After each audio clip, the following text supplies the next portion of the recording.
Well, as you can see, there's actually an under-23s game going on here at the Kcom Stadium between Hull and Leeds in the absence of the first team action, which is of course finished. And it finished here, Norwich City losing 4-3 at a Hull side desperately fighting against relegation. A game where Hull were clearly desperate. They've an edge around the place that they felt they had to win this game, and they ultimately did what they needed to win it.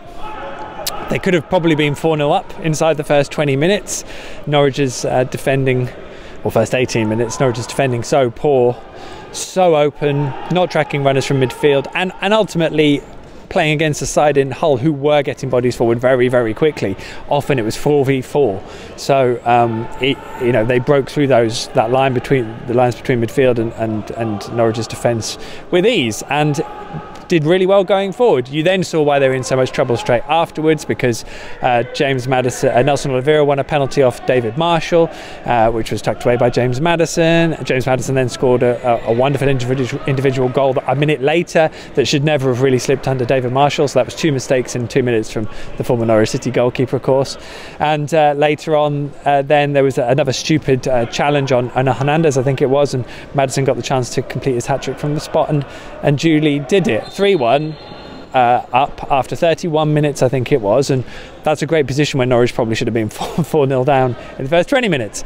But you always knew that if Norwich didn't really tighten up, there was still going to be an issue. Now, what we then have is a really naive, Daniel Farke actually used the words terrible, naive in terms of Norwich's defending all afternoon, and says that was why they lost, because of the state of their defending. And Jamal Lewis, a minute after Norwich have gone 3-1 up, a silly foul, although admittedly I haven't really seen it again, gives referee Tim Robinson the chance to give a penalty immediately after that. Abel Hernandez tucked away very well with good power, and it's 3-2 going into half time. So at that point, and bearing in mind Norwich set up with a 4-3-3 formation, so they tried to do something differently going forwards, which sort of worked at times but clearly left them very open at the back. I felt that Norwich would then, going out for the second half, tighten up. They would adjust their game to be, I would imagine, we're 3-2 up here, let's be solid, let's really take care of this, and then hopefully we can see out and pick up a pretty good win, because although Hull are struggling, they've still got pretty good players. It's a mishmash as to why they're struggling, but it's not because of the quality they've got, and they will probably pull themselves out because they were in the Premier League last year, regardless of everything else that's gone on around here. But they got the chance to make it 3-3 2 minutes into the second half, and then moments after Abel Hernandez had a wonderful 1-2 with James Maddison and slipped inside the box, had a slightly heavy touch that just put him off his stride and then sliced his shot wide. It was a wonderful chance, 100% chance, as Daniel Farke puts it, which basically means 10 out of 10 times it appears you score. Norwich didn't.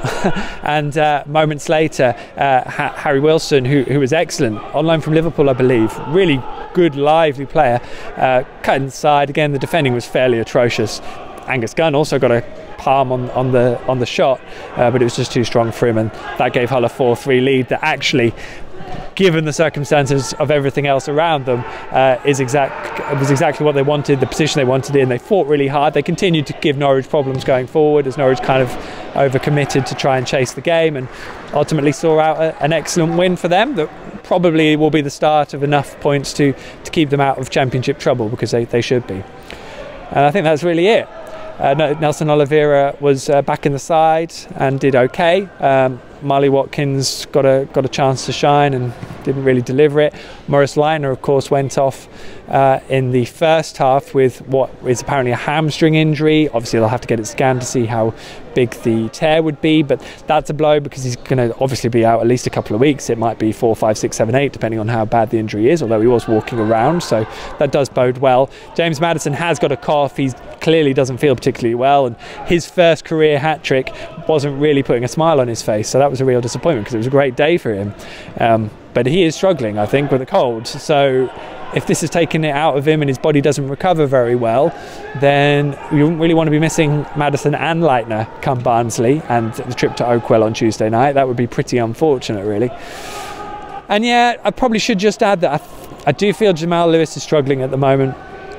it was some naive defending. He's obviously got the pace, and he is a good defender generally, but the level isn't quite there at the moment. It's to be expected. He's young, he's in his first kind of breakthrough season. I would expect his level to drop. Probably getting to the point now where with James Husband and Marcus Stiepermann's not too far off coming back, but certainly James Husband, maybe it's worth giving him a go and just giving Jamal a little rest before the international break.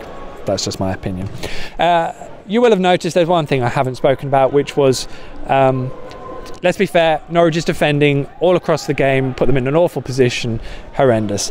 And you know what, I can sit here and criticise them for all of that, and quite rightly, and they need to improve it. And it's so out of character, which I think does at least give them a little bit of credit, because they have defended so well. It's kind of typically Norwich City that the game where they manage to concede 4 goals also happens in the game where they score 3, and it's always the case of doing both of the things, not one of the things.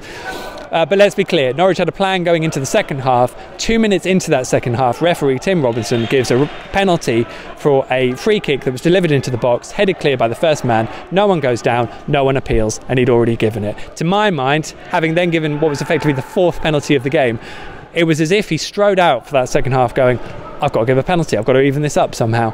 And he did it for the first ball slung in the box. And you know, James Maddison, Daniel Farke won't say it, but for me it was scandalous, it was a disgrace, it was something that he should explain. It's something that I can't explain, because it's one of the most incredible decisions I've ever seen in a live football match. And I have to say, it was one of the worst refereeing performances I've seen since Norwich won at Reading, which Tim Robinson was also refereeing, where there were elbows and rakes down Achilles and numerous things that went unpunished, and the only reason he didn't get more stick for that was because Norwich managed to win it 2-1. So the next time I see Tim Robinson's name on a team sheet, I will be prepared for another terrible refereeing performance where he seems to do what he likes regardless of the rules. You can't possibly say that the penalty at the start of the second half did not have an intrinsic impact on the game, because every goal does. And clearly it wasn't the sole reason why Norwich lost, but every other reason I can give you for their issues will come down to a Norwich City player. To have a referee as the result for one terrible decision that drastically altered the game, yeah, I have an issue with that. So there we go. Hull get their big break today in many ways, and to be fair, they worked really hard and deserved it for that as well. And as I said, regardless of all the issues going on here at Hull, I think they will probably stay up and they will probably have enough. That's going to be a difficult thing for Barnsley to do, even though their results had picked up before this afternoon. So we'll see what we get at Oakwell on Tuesday night. But quite frankly, clearly this result has annoyed a lot of Norwich fans, and they will now want to see a reaction come Tuesday night. And Daniel Farke has to make sure that his Norwich City players deliver that.